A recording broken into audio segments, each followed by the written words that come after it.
Most bankers aren't ready to help you until after their third cup of coffee. But with Central National Bank's after-hours service, you don't have to wait for the bank lobby to open to get help. You can contact us from 6 to 8:30 in the morning or from 5 to 10 in the evening, and we'll connect you to a real, live, local person who can answer questions and fix problems 7 days a week. Bank different. Bank Central. Central National Bank. Member FDIC. Support for this podcast comes from Frito-Lay and the 2023 Snack Bracket Championship. The Frito-Lay Snack-It Challenge is underway, and fans are voting on their favorite snacks to crown champion. We're talking about prime-time matchups between the best 64 snacks in the land. Will Ruffles Ridges reign supreme? Can Doritos defend their dynasty? Or will Smart Food use their smarts for a surprise upset? Only you can decide. Get in on all the action for a chance to win up to $1,000 or a year's worth of snacks. Let your snacks be heard. Just go to fritolaysnacket.sbnation.com to vote and enter for a chance to win. No purchase necessary. Sweepstakes ends April 3rd, 2023. Void where prohibited. Year's worth of snacks awarded in the form of 52 coupons, each good for one bag of chips. See official rules at fritolaysnacket.sbnation.com.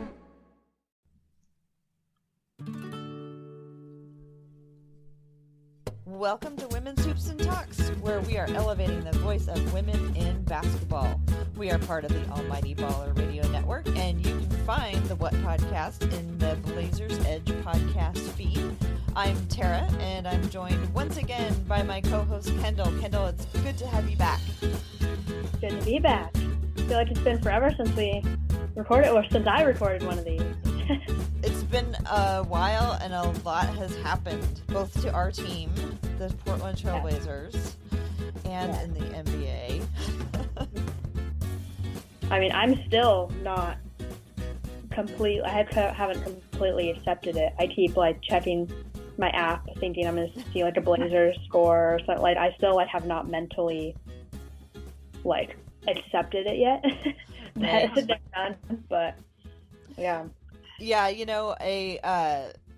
don't really want to. I don't really want to talk about what happened anymore, because it's I don't know that anybody. On the one hand, what happened is that Anthony Davis and Drew Holiday happened. Mm-hmm. On the other hand, I don't know why the Blazers weren't more prepared for it. Yeah.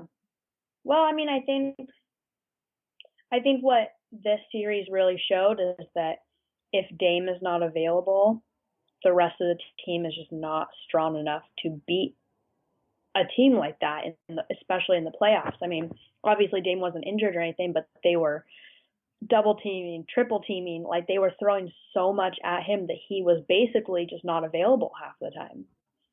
And I mean, I think I saw he only averaged 18 points in the series, which obviously to the average player is a very good score. But I mean, for Dame, that's not good. And I think that just, it kind of made it so that the rest of the team had to really step up, and they didn't.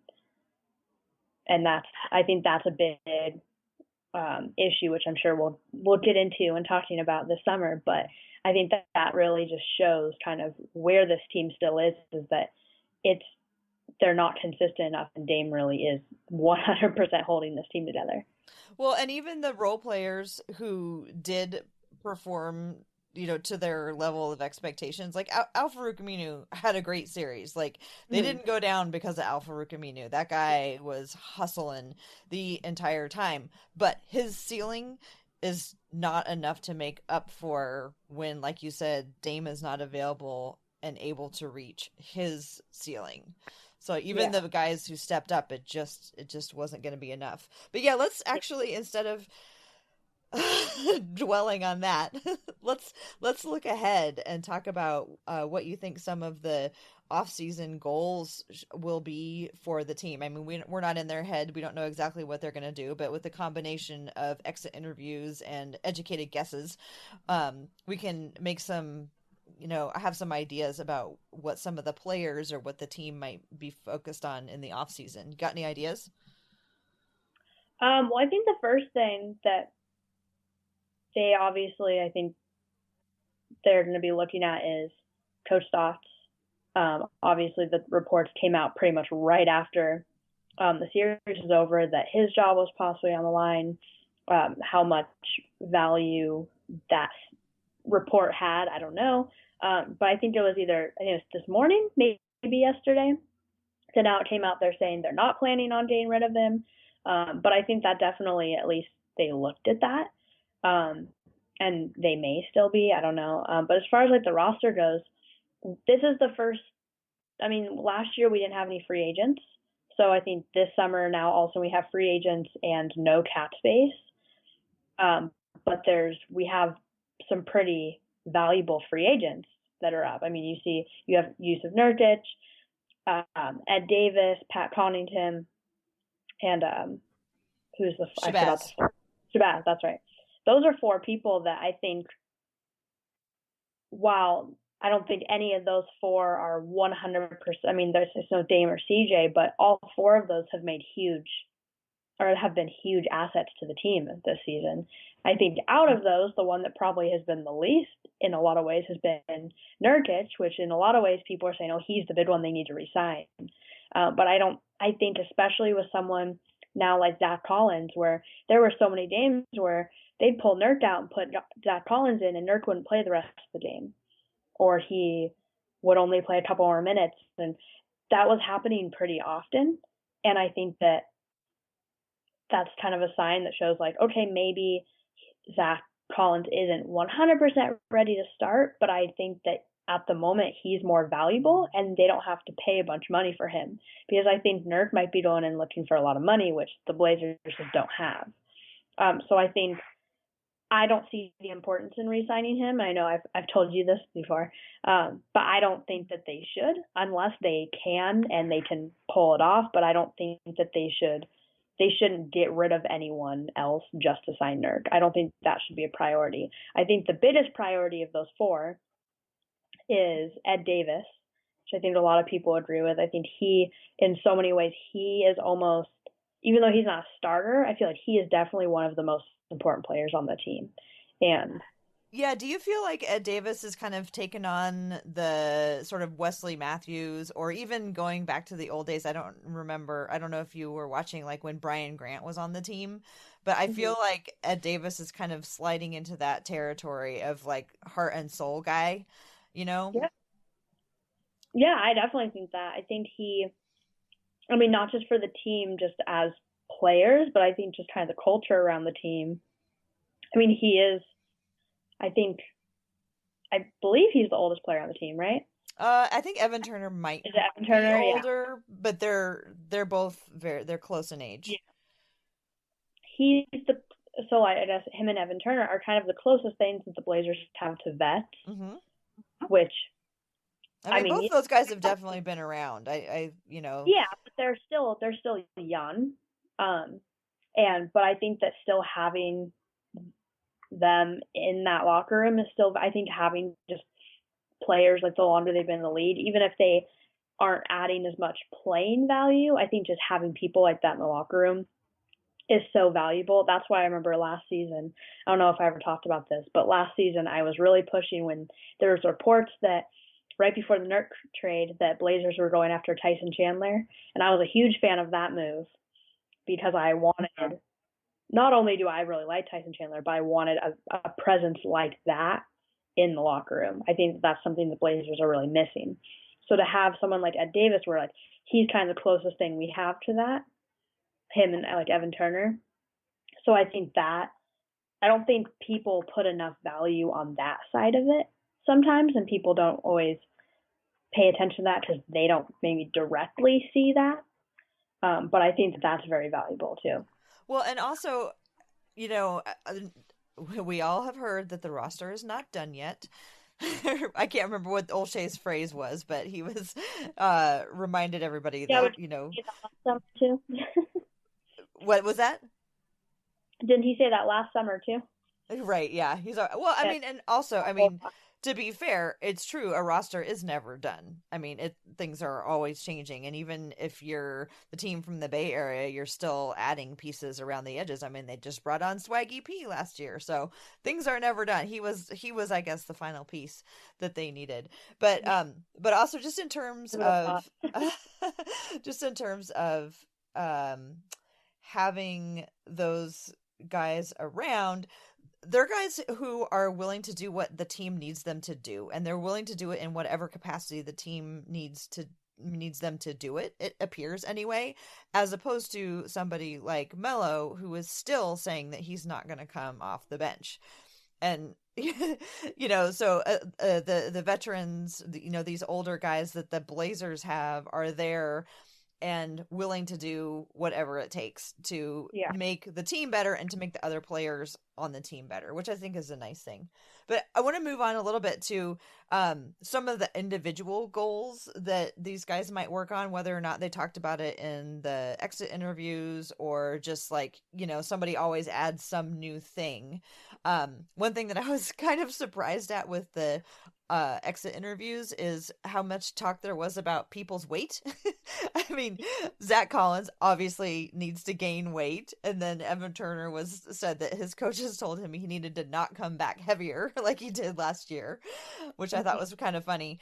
But I do think a really important offseason goal for Zach Collins is going to be putting on muscle, because he showed a lot of promise in a lot of ways, but he's going to have to bulk up to, I think, fulfill, the most of his promise that he's shown us so far. I don't know if it's too late for Evan Turner to really get to up the 3-point percentage shooting. There were times this year where he really came through in that department, and then there were times where, he was shooting 17%. So going back to what you were saying about, consistency, that would help. But whatever it is, whatever they work on, I think somebody needs to go on like a social media campaign to tell everybody that they're working on it, so the other teams can start preparing and get scared.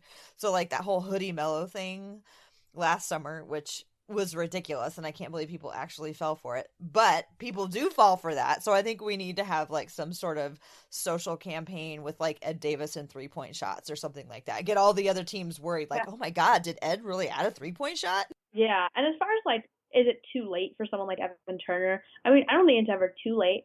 I think, this comparison's a little off, but I mean, if you look at a player like DeMar DeRozan, who obviously he's a much higher caliber player than Evan Turner, but still, he's known for never shooting threes, and when he does shoot them, he usually doesn't make them.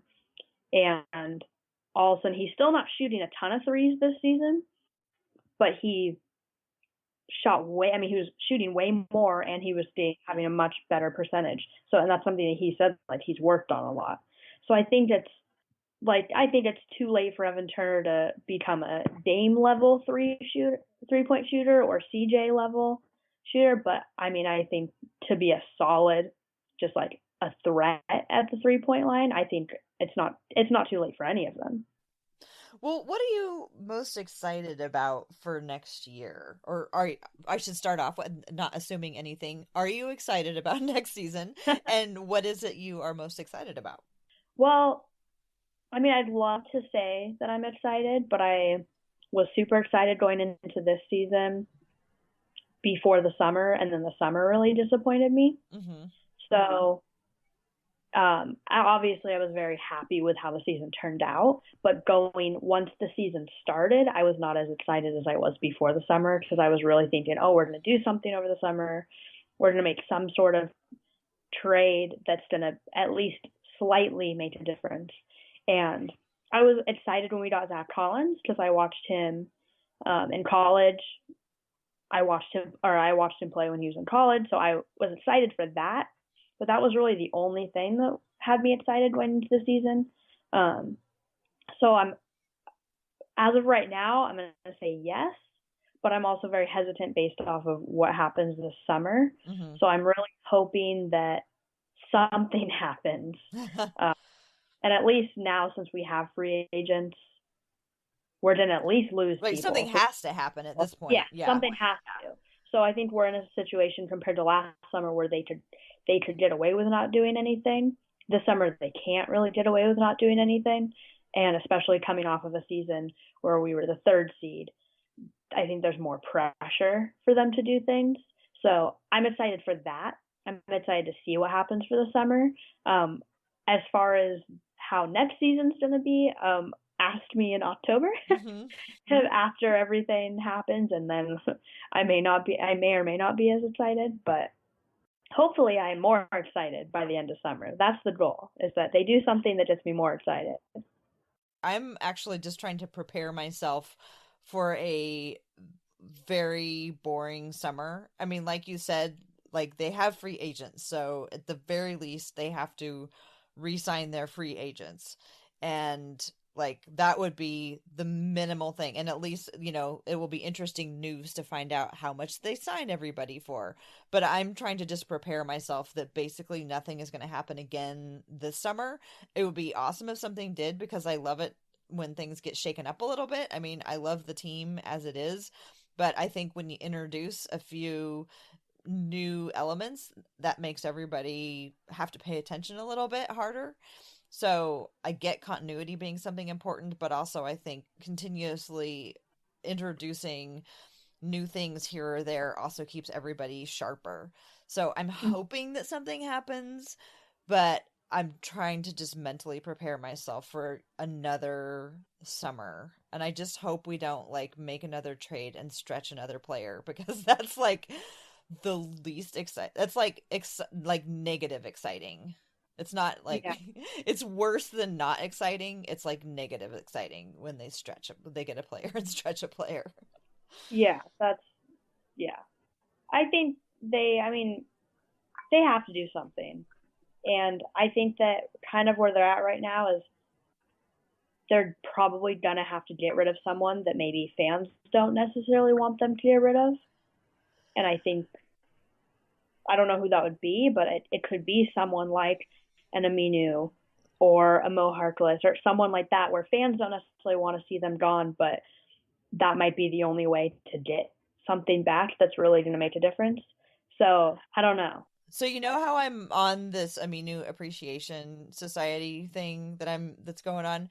So in addition to how well he played over the season, how well he played in the playoffs, his salary actually goes down next season. He's making like $400,000 less next season. So like everything about him gets better all the time. Like he is like the fine wine on the team. It just gets better and better. Well, let's move on and talk about the NBA at large before we have a really great interview that we're going to end the podcast with. But before we do that, let's talk about the series that are still going on. Now, I know that you continue to watch even after the Blazers are out, because you are a basketball fan, not just a Blazer fan. So of the playoff basketball that you've been watching, what are some of the favorite matchups that you've seen so far? Team-wise or player-wise? Oh, either way. Well, I mean, I am very excited that this Cavs-Toronto matchup is going on right now. I think it's, especially after tonight's game, I think tonight's game really showed that this is going to be a very, very exciting series. And I knew this was going to be an exciting series, so I was hoping that's what it'd be. And I feel very conflicted in the series, too, because I don't know who I'm rooting for, which is weird to me. I rarely ever don't know who I'm rooting for. I usually feel very strongly about who I'm rooting for. And I honestly don't. I go back and forth, because obviously my favorite player is DeMar, so I want to root for him. And I think the Raptors deserve it after the season they've had and all they've accomplished. But I'm also very much on the side of I want to see LeBron succeed. I don't want to see him get knocked out in the second round. I would love to see him win the championship, but then, like, I'm also a big supporter I'm a big believer that LeBron is the best player of all time and not Michael Jordan. And a big argument against that is the ring argument. And I think that as much as I disagree with the ring argument, I would love to just see him get 6 rings so that people stop talking about it and have that not be an issue anymore. Yeah, so I feel very conflicted. I think it would be exciting to see the Cavs get knocked out. I think that would be really cool to kind of watch, but at the same time, I don't want to see LeBron get knocked out. But I also hate the idea of the Warriors making it to the finals and the Cavs not. Mm-hmm. I think that would hurt LeBron's image a lot too. So I hope that if the Cavs do get knocked out before the finals, I hope the Warriors do too. Yeah, and it would be just two completely new teams. That would be pretty interesting. It wouldn't probably be as good of basketball or as dramatic of a story. I think a great storyline would be the Cavs making it all the way to the finals, but every series going 7 games and LeBron averaging like 45 minutes, and just all of us watching this incredible feat of like, you know, human endurance, because that's what it's really become now. It's not just about basketball. It's now become an endurance race for him to get through this. And I think that would be an amazing story. Like, you know, with the season before, both the Cavs and the team from the Bay Area, you know, really had a pretty easy time getting through, at least until the very end. But then this year having it be completely opposite for LeBron, and him having to just every series drag it out as long as possible in order to carry his team to the wins. And if anybody can do it, it's him. Yeah. And it's fun to watch him do it. I mean, it's stressful. Watching the end of the Game 7 between Pacers and Cavs, that was stressful. I was very stressed out during that series. Yeah. But it's great basketball. It's so good it's so much fun to watch. I feel like it would be much more enjoyable to watch if I didn't care who won. But because I, in that series, really, really wanted the Cavs to win, it was very stressful. So. Speaking of losing in the first round, and I'm not talking about the Blazers, how about those Oklahoma City Thunder? What do you think is next for them? Is it it's got to blow up, I guess, right? Or is Paul George going to stay? Or, I mean, that was terrible. I don't think there's a chance at all that Paul George stays. I think especially after Melo's exit interview, that's showing that I think Melo's going to be an issue next season, more so than he was this year. Because if he's saying he's not going to come off the bench, when clearly, if you watch any of those games, he needs to be coming off of the bench. He's not the player he used to. He hasn't been in years, and he's still a solid shooter, but he should not be a starter. Not on a team like that. He should not be a starter. And he doesn't believe that, and his ego's going to get in the way.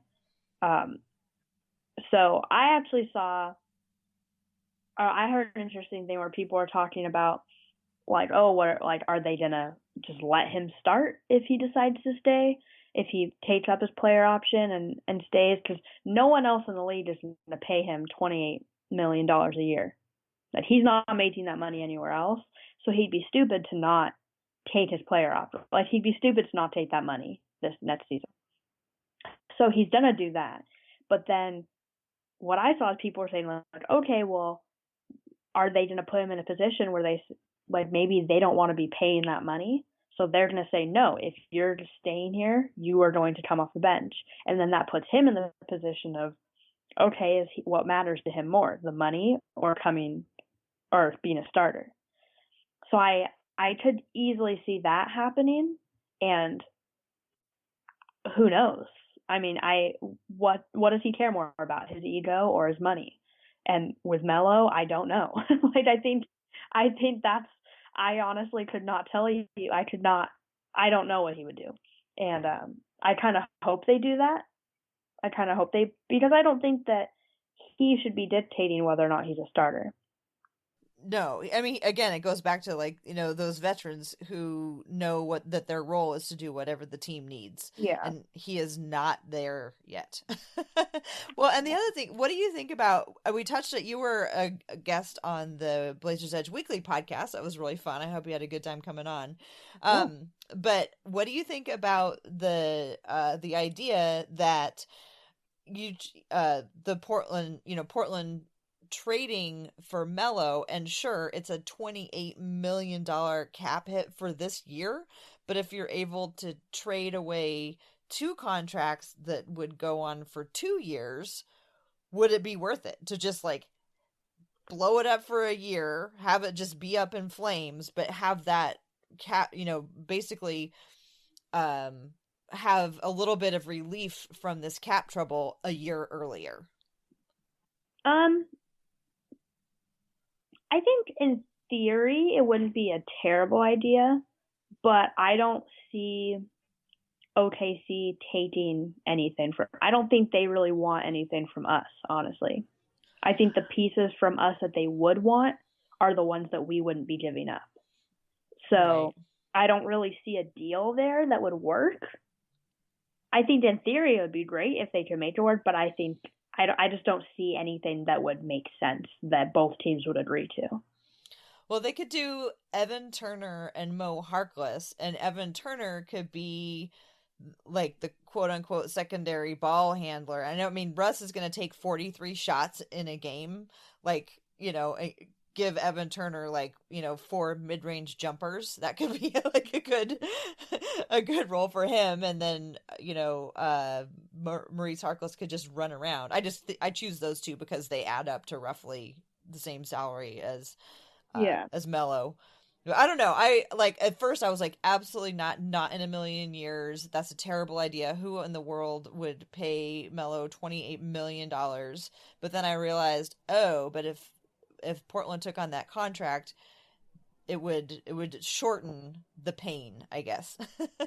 Well, another question would be, would Melo be coming off the bench in Portland, or would he be starting? Well, I think he could start in Portland because, what else would... I mean, I don't think Portland's pretty thin in... what does Melo play? Is he like a 2-3 or a 3? He's like a 3, right? Yeah. So yeah, let him start. Yeah, he can start. Let him start, but have him play bench minutes and let Pat Connaughton develop behind him. Or maybe now we're in Jake Layman territory because Pat has walked. Yeah. I always next year's going to be the year that we all remember Jake Layman, because like every single person that I know right now, every time they see Jake Layman, they're like, oh yeah, Jake Layman's on this team. Yeah, I mean, you forget he's there. Well, and then they put him in for a couple of minutes, and he plays really well when he's in. He just never plays. Yeah, and like timeline wise, next year would be the year that it's like, okay, we're really going to give you a shot, and if you can prove yourself. But for now, I'm going to turn and I'm going to talk about our guest that we are having on. Her name is Whitney Medworth, and she is the NBA Assistant Editor Engagement at SB Nation. So Blazers Edge is one of the team fan sites of SB Nation. So she works at the mothership, and she covers NBA wide. I spent a lot of time just kind of learning what her job is, because it's it's social and it's events, it's a lot of stuff going on, and it's like the type of job description that never would have existed 10 years ago. So it was just interesting to find out how the SB Nation runs their social engagement for the NBA. We talked a lot about how social media helped her actually switch to a new career. And then she also writes a fun column called The B-Sides, which is about all the other things that go on that are interesting about the NBA. And it's fun. And she talks about some of the stories that she does and some of the experiences that she's had as a result of covering the NBA. And she's also a Pacers fan. So we start off the conversation by talking a little bit about how the Pacers did in their playoff run this year. So let's go ahead and roll the interview with Whitney Medworth.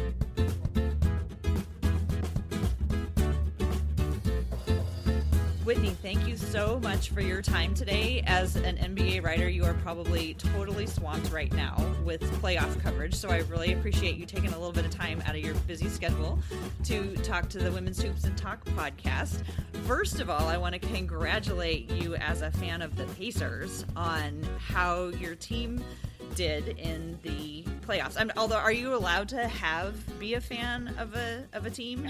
Yeah, the nice thing about working at SB Nation is that's sort of what SB Nation is built on, is being the fan perspective. And so, you don't want to be like a crazy homer, but they definitely it definitely allows the freedom to geek out and get excited about whoever you may be cheering for, or your favorite team, or whatever that is.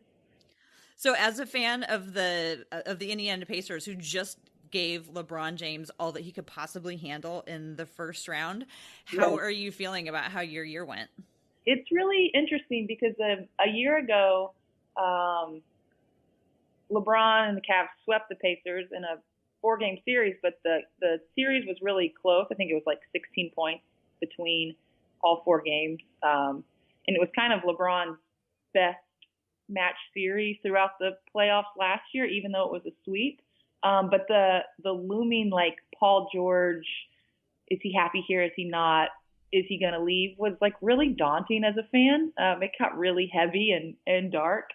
So this year, it was like the team hit reset in like the happiest and fun way possible. And not only were they happy and fun, they were good. So, it was just really enjoyable. And, you kind of look at that series and you think the Pacers really kind of were the better team. And, maybe it was their chance to finally knock off LeBron. But, I'm just excited about it and happy about it. And the future looks really bright. It's a young team. In 2019, they're going to have all the money in the world to spend. So, if next year goes well and they don't, waste any of the money, the opportunities are there. And it seems like Oladipo might, be a guy that could convince, not a top free agent, but, maybe that second tier in there. Oladipo seems like a guy that might be able to convince somebody, hey, come here for the basketball. It's great. And, not going to convince you on the living, but I think, if there's somebody out there that wants to win, I think the plus side of this is in 2 years, if things continue, it could be pretty good. So I'm going to stay positive and enjoy this, and hope next year is just a next step in that. Well, good luck to them. It was really fun to watch them take it. I mean, I was very conflicted in the series because I never want to count out LeBron because he's just so fun and he's so fantastic to watch.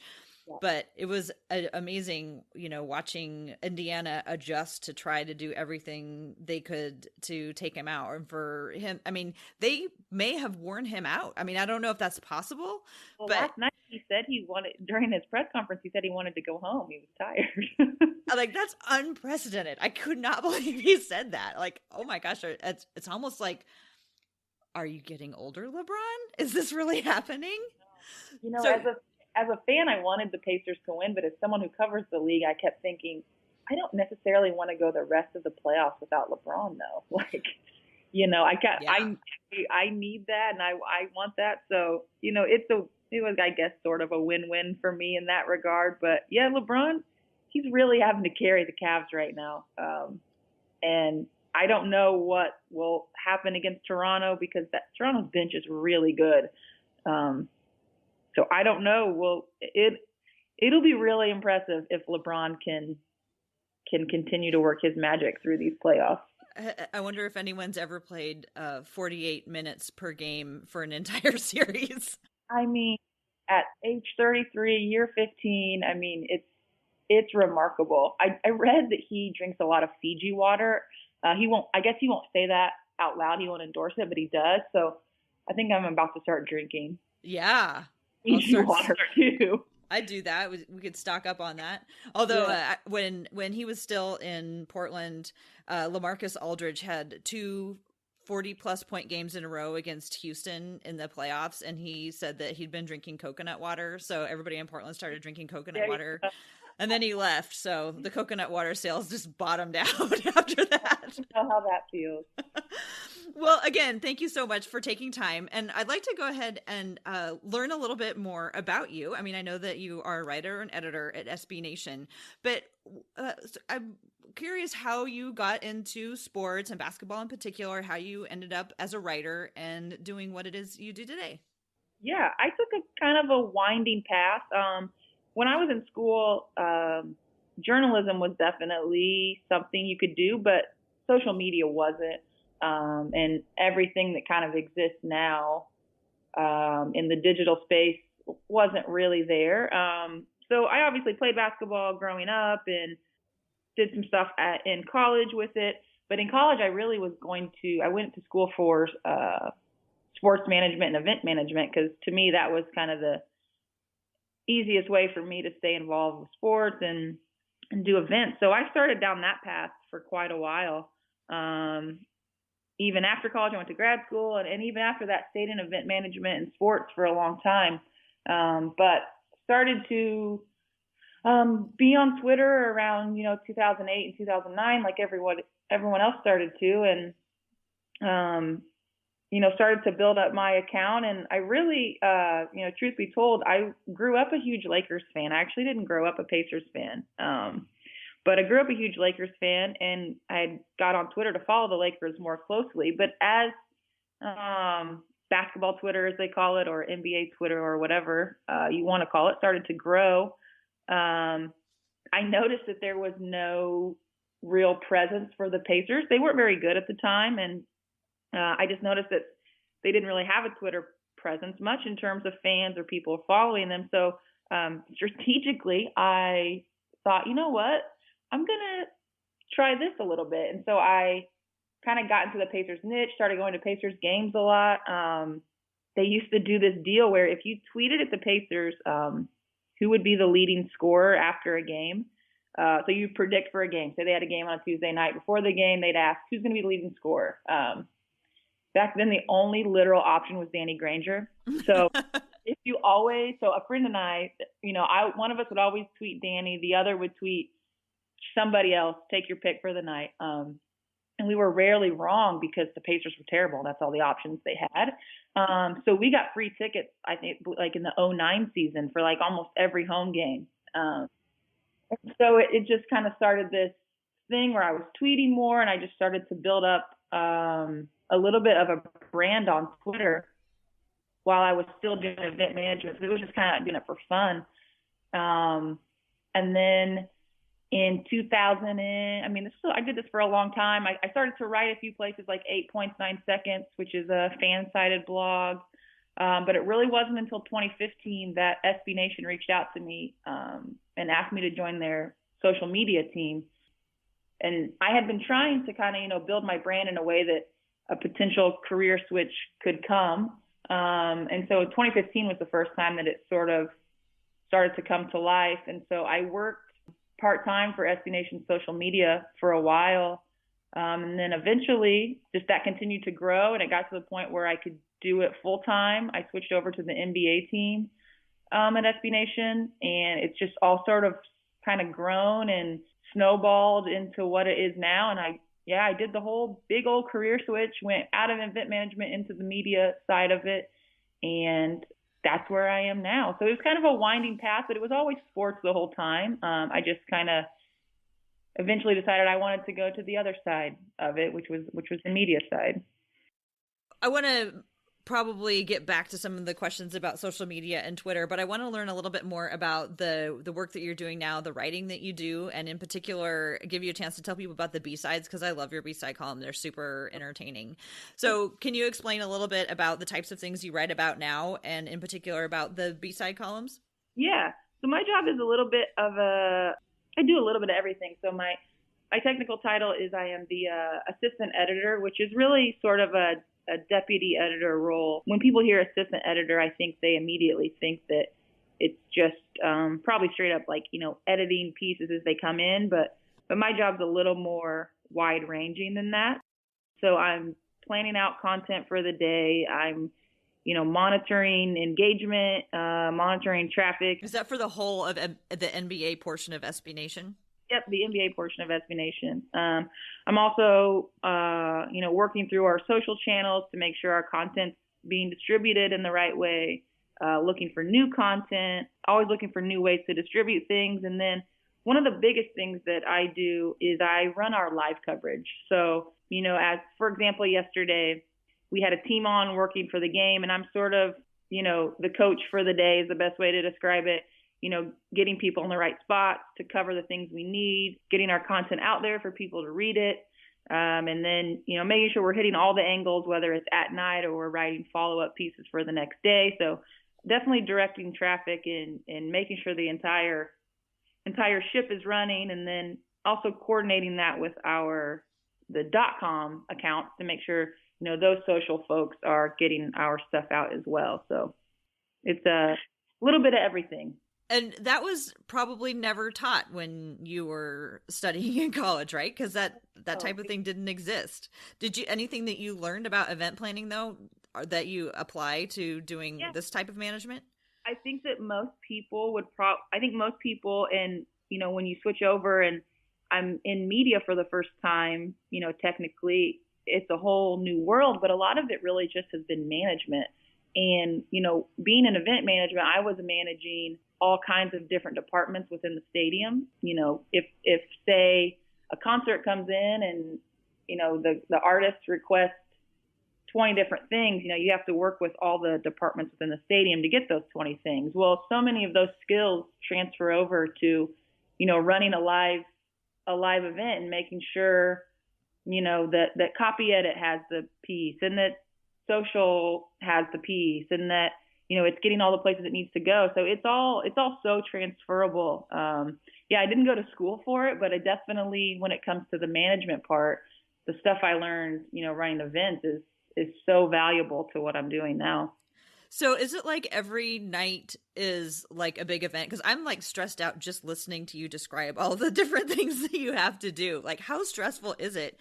And to do that every night? It is stressful. It definitely is stressful. And the better the games are, the more stressful it gets. If it's a blowout, it's kind of like, okay, it's a blowout. But, when LeBron is giving you quotes and giving you plays, and he's bleeding, and, all the things that people want to know, it's a lot, and you got to make sure you don't miss any of it, and you're coordinating it all. So yeah, the playoffs are tough because it really doesn't stop. But I try to just remind myself when I get to a point where I'm, a little over it, I'm like, okay, but you're watching basketball, watching basketball, you're covering LeBron James, if you're going to be busy, like, this is a pretty great way to be busy. So I try to keep that in mind and not get too stressed out about it. But like everything, you need a little break here and then, because it can be a lot. Yeah, I bet you do off season pretty hard. Oh, we try to, but the NBA never stops. They would like to take up the entire year. They have really gone and started to, free agency now is such a huge thing. I mean, now, like, 4th of July is, hope you have a porch or something, because you're going to be sitting outside on your computer, waiting for Gordon Hayward to make his decision all day. So yeah, it's the NBA really, and the season started 2 weeks earlier this year. They're really trying to make this be 12 months. But yeah, when we get a chance in August and September, we definitely hit the reset button. Well, good. I hope you take care of yourself, because I'm highly entertained by your writing. And again, your B-sides. So tell us a little bit about what the B-sides are.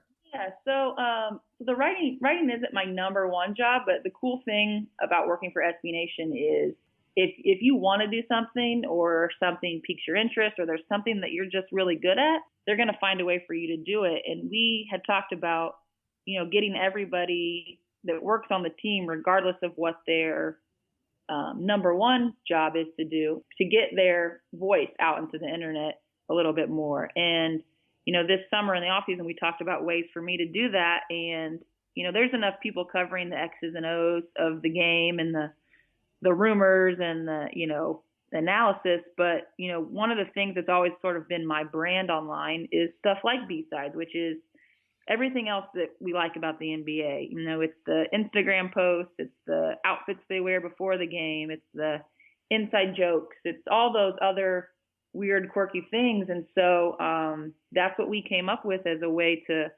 kind of expand our coverage and put my voice out there, is to give me that space to just celebrate everything that's fun about the NBA. It's not necessarily the highlight plays, because the NBA gives you plenty of that.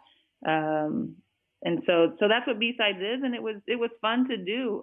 We did it every Friday during the regular season, putting all the other stuff out there. DeMar DeRozan and Kyle Lowry's friendship, and Kyle Kuzma and Lonzo Ball roasting each other all the time, and just all those fun things that go on outside. What do you recall as some of your favorite ones from this year?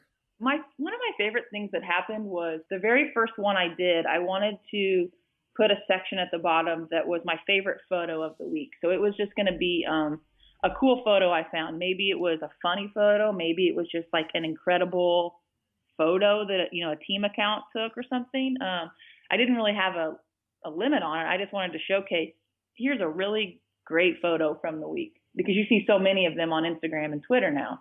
And so my very first one happened to just be James Harden. It was just a great photo of him. And then the next week I found another really great James Harden photo, and I was like, okay. And then the third week, I was like, here is another great James Harden photo. So I was like, I wonder if I turn this into my favorite James Harden photo of the week, if he can keep up for the entire season. And he did. I had no trouble finding incredible James Harden photos, whether it was his clothing, whether it was a candid, whether it was like a really cool in-game shot. I mean, the guy came through every single week. And so it turned into the column, or the last part of B-Sides turned into my favorite James Harden photo of the week instead of just my favorite photo. And I don't know if that'll go on next year or not, but I couldn't believe that never once did I have to sweat and to find a great James Harden photo. They were just there all the time, all year. Did you ever have any weeks where you were really stretching to try and find something? I would be lying if I said that some weeks didn't produce as much as others. The way I would do it is, so I'd write it usually Thursday night-ish. But what I would do is, just as I scroll through Twitter and Instagram through the week, if I saw something even remotely close to B-Sides content, I would copy the link and throw it in a notes app. And so then when I'd go back on Thursday to write it, I would usually have quite a big list, and then I would cut it down to things that still seemed relevant by the time I got to it. So for the most part, my list was long enough I could pick out the best parts. But I mean, I'd be lying if I said a few weeks it didn't seem like the NBA had just taken a complete nap and I had no content to use. Yeah, sometimes those weeks right leading up to the All-Star break can be a little rough. Everyone's feeling tired, you know. Yeah. Writers, players, everybody. Did the story of Evan Turner's the truck crashing in his pool make it to one of your B-sides? So what I tried to do with B-sides is, and this was hard, and it was something I had to try and balance.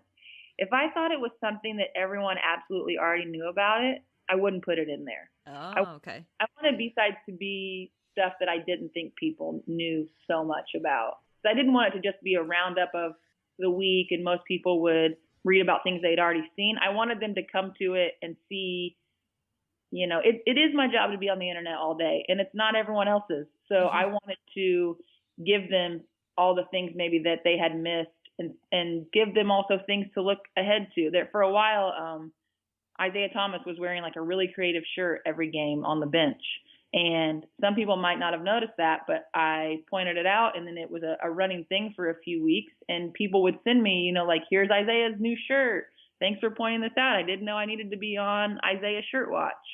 And so I try to just give people some new stuff that they may not have seen in the news cycle already. So I know a lot of people who follow the NBA, love the NBA, and are totally not interested in getting on Twitter.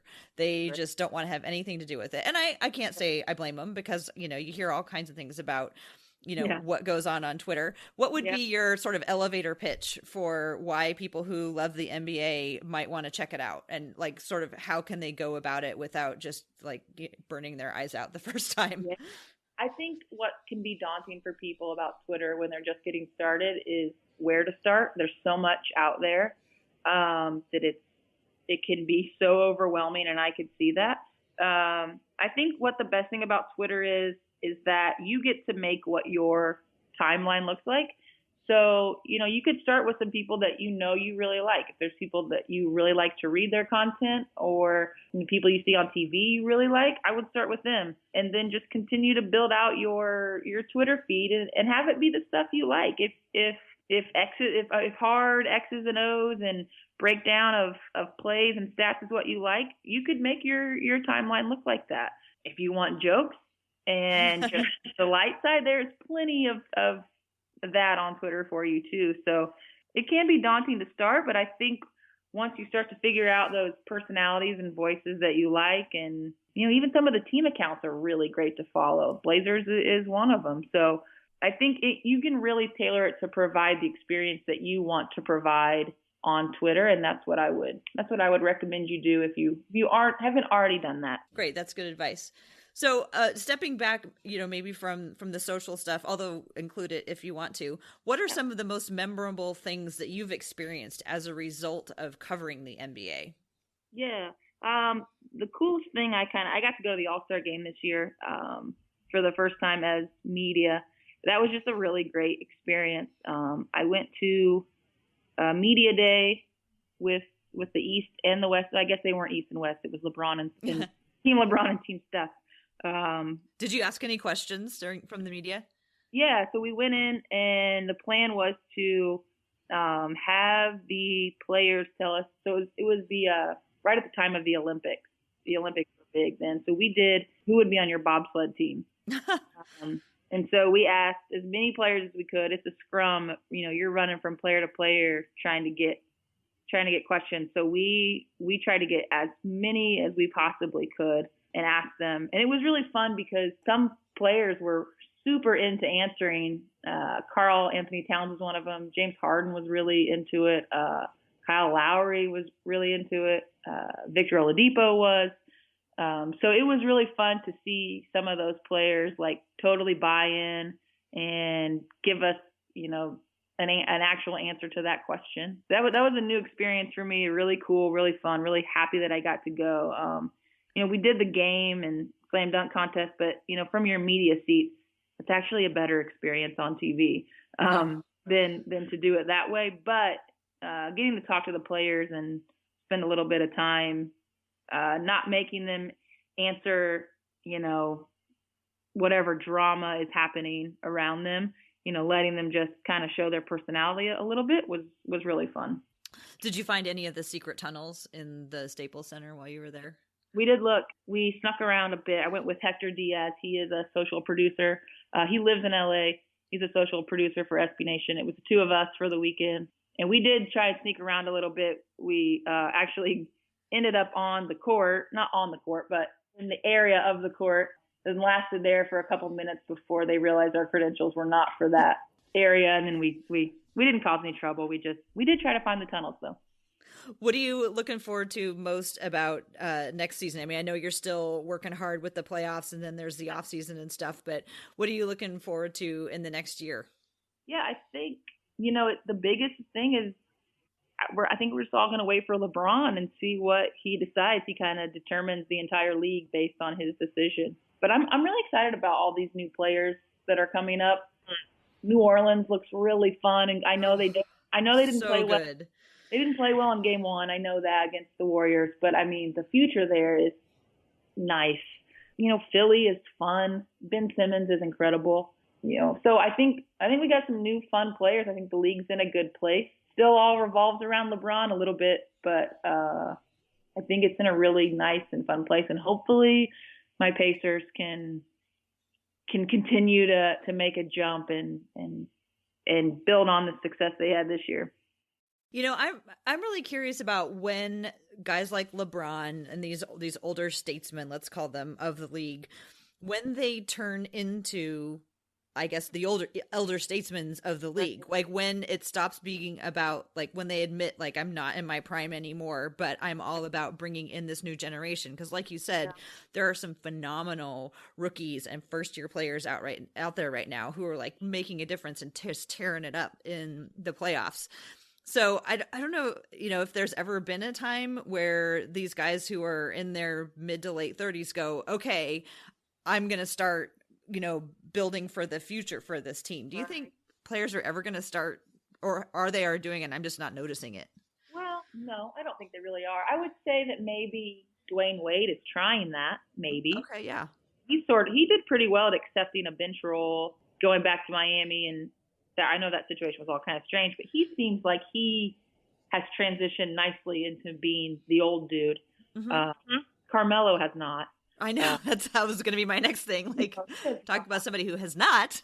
I think Chris Paul is trying in a way. I think in him going to Houston, he's still playing a ton and getting a ton of action. Let's not act like he's really reduced his role, but I think in going there, he knew. I mean, he's deferring to James Harden now a bit, so he kind of is. And I've always wondered about LeBron. He's so good at so many things. Like, I feel like he'll be able to mold his game for so long to do things that preserve his body. Now I say all that, and he's playing 45 minutes at age 33. So I don't even, that maybe he'll play 45 minutes forever. I don't know. But he seems like a guy that could so easily mold his game in a way to save his body and play forever. So. And he seems to me like a guy who could actually mold a team. Like who could, I mean, if anybody could be both the president, the general manager, the coach, and the star player, it's LeBron. And I feel like his next step has got to be building for the future wherein, he's running a team or he's owning a team. And it's just amazing to me that he keeps playing at the level that he's playing at. That's why it's so interesting to me to try and wrap my head around what his choice is going to be. I mean, is he going to try and help? Cleveland will potentially have a good draft pick. Is he going to, try and continue to build that? Is he just going to go try and win more? I really don't know where his head's at. I would assume he wants to win. It feels like he still wants to win. So, it's going to be really interesting to see. I guess he could just keep signing 1-year deals until someone makes him happy somewhere. So yeah, that could work. One of my favorite off-season storylines has to do with free agency, but it's all the like where guys take their meetings, and like all of the different things that the teams do to try to woo them. And I feel like this year's I think they ratchet it up every year, and I think this year is just really going to explode the types of things that the teams do to try to convince the players. I mean, the classic is you have Kevin Durant, located out on an island that it's really hard for anybody to get to, and then the team brings the virtual reality glasses. Like that's sort of like that was a big deal. I can't wait to see what they do. I'm really interested as someone who has spent so much time following a team that had Paul George on it. He's quite an impressionable guy. So this goes to what you're saying. If these teams are pulling out all the stops for Paul George this summer, I don't know how he's going to choose because he really likes whatever's right in front of him. And so I don't know what he's going to do when he has Magic Johnson and a lot of trophies and Los Angeles lights in front of him. I'm really interested to see how those meetings affect him. And I think it goes with what you're saying, that I think teams will go crazy this summer. And let's not forget the classic Blake Griffin. Oh my God. Pulling out all the stops and then trading him halfway through the season. Those T-shirts that they made. I forgot about that one. Oh boy, yeah. Yeah, man, what a collector's item those must be. To get your hands on one of those, that'd be amazing. I feel bad for Blake now that he's in Detroit. I feel like it goes back to that bigger discussion. Should players just take care of themselves? Teams are just a business. I mean, there's a whole other side to just what goes on the court. Mm-hmm. Yeah, exactly. Well, Whitney, it's been so awesome talking to you. And we always end up our discussions with other women, hearing about who is a woman who you admire in basketball. Yeah. I'm going to easily go with Candace Parker on this one. And my reasoning is Candace and I are about the same age.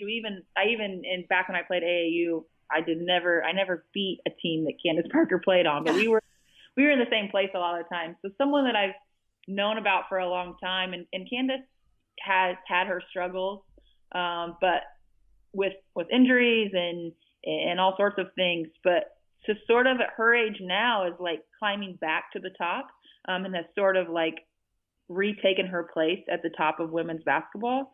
She was always that big name, but with her injuries and the Sparks had a few down years, and now she's back at the top. She's starting to become an analyst. I think she's really setting up her future really well post-basketball. I think that the work she's been doing, I think people are going to be, I'm sure they already are, clamoring for her to be a part of their basketball future, whatever that may be. So I really admire her for her work ethic and continuing to be the face, of women's basketball, despite the ups and downs she's had through her career. And that, anybody at hitting their mid-30s, as I'm getting close to, and seeing other people my age, like Candace, continuing to thrive is really inspiring and makes you think that you could do such a thing as well. So I'm a huge, huge Candace Parker fan. Awesome. Yeah, no, I really love watching her, and I love her voice. Something about her voice just is really soothing, and I could just listen to her. There's certain people who I could listen to them talk forever, and her voice happens to be one of those. I think she maybe wants to do this TV thing because she is, and so I think that's great. I mean, if that's what she wants to do, I think she's perfect for it. So, I want her to keep playing basketball for as long as she can too. But what's great for her is that so many women have to go overseas and play, and it takes a toll on their body, and it's a lot of work. But, Candace is getting to a place where, she can play in the WNBA and then, do things like be an analyst for the NBA during her off season, which I think is incredible. So I think that's all really great. Yeah. Well, thanks for bringing her up and talking about her. I will also link to some information about her. Now, tell people how they can find your work on the internet or wherever they can find what you're up to. Yeah. If you want to follow me on Twitter, the handle is @its_Whitney. And then SBNation.com, head over to the NBA section.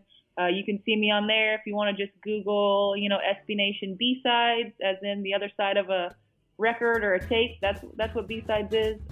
You can find me there as well. So any of those places will work. All right. Well, thanks again for joining us. It was really a pleasure to talk to you, and I hope that we get to do it again someday. Absolutely, anytime.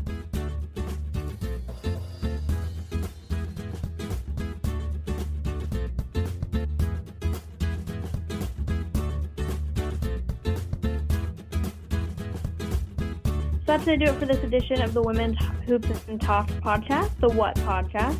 We're hosted by Blazers Edge, part of the Almighty Baller Radio Network. If you like what you heard, please go find the Blazers Edge podcast on iTunes or Stitcher and subscribe, rate, and review. We release new episodes of the What Podcast every other Thursday. If you just want to get notified when the podcast episodes are released, you can follow us on Twitter @HoopsandTalks. You can find me on Twitter at KendylBennett16, and Tara is @TCBBids or Team Mom Ripcity.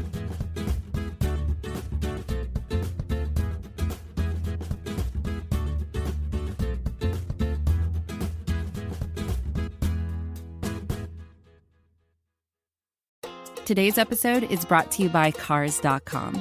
With over 2 million vehicles and 50,000 more added every day, Cars.com will match you with the perfect car for you, your budget, your life, your style. And if you're ready to say goodbye to your current car, Cars.com will get you an instant offer to cash it in. Just start by entering your license plate and get matched with a local dealer who will write you the check. So whether you're looking to buy or sell, just go to Cars.com. It's magical.